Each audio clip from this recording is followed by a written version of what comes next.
Good evening, darklings. Ho, ho, ho, and whatever else it is that you say, I don't know. I thought that I would join you this holiday season and read you a little bedtime story. This is one of my favorites. It's actually kind of a family tradition with us around here. We all have our own little spin on it.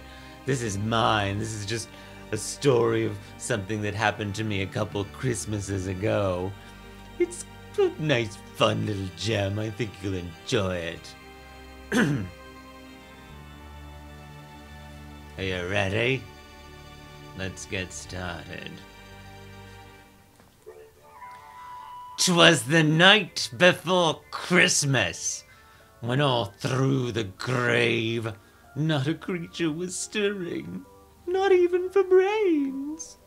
And the bats all hung in the chimney and veiled behind soot and some ash, all sharp teeth and nails.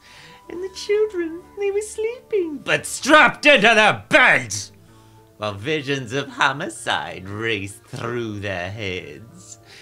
And I, with my hatchet and my gloves made of cat, which I'm not wearing right now, but they're fresh black cat, had just settled down in my casket to nap, when suddenly, out by the moat, there arose such a clatter, I flew from my tomb to see what was the matter. I brandished my torch and I dashed along up to the drawbridge to find out what was wrong, and then through the portcullis saw a most irritating sight.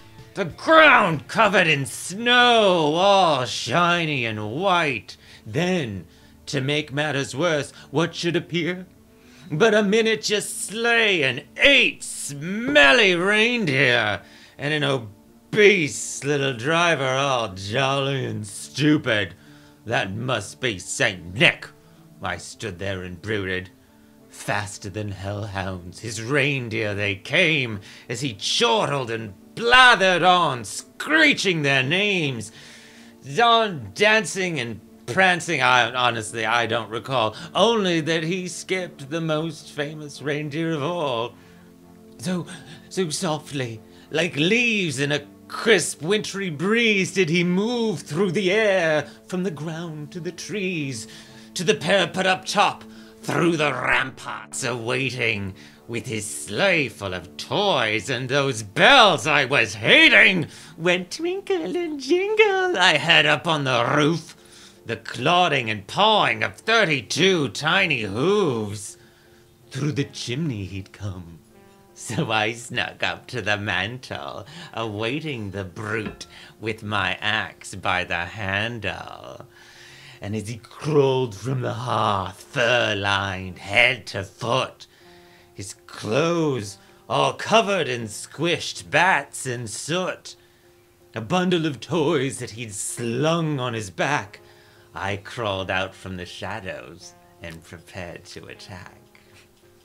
"Die, screaming elf!" I cried out with vigor. "No Christmas is ever! Forever and ever!" And then his eyes, how they twinkled as he spun around and then tried to scream, but out came no sound. The stump of the pipe that he'd held in his teeth hit the floor with a crack as I circled the beast. His face spiraled in fear, and he twisted his belly. "I'll cut you up good," I said, "like a bowl full of jelly." And then he spun round to run, dropping his loot. I laughed loud and I swung from his brain to his boot. With the wink of an eye and the turn of his head, I severed a leg, then an arm, then his head. And then he spoke not a word, for gone was his smirk. The room red with blood and my socks soaked with that jerk. I smiled, and I lifted his head by the nose, turned his face to the light, and shook the gore from my clothes. When, to my shock, saw, and I said with a choke, Why, that's the head of my uncle. He must have been playing a joke. Oh well, I exclaimed. I'll call my aunt in the morning, and when next Christmas time comes, maybe they'll take that as a warning.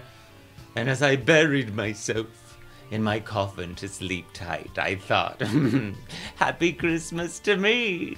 Now shut up and good night. I hope you liked that. I like it. It's just a little story I tell. Sometimes, you know, it changes. Every year, a different relative comes down the chimney. I don't know why they do it. They're kind of stupid.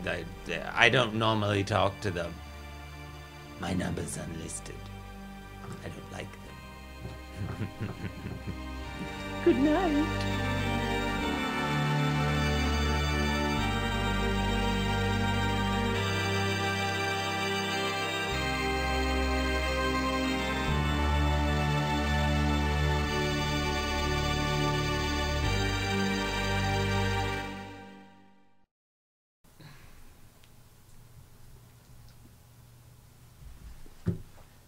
As soon as I said goodnight.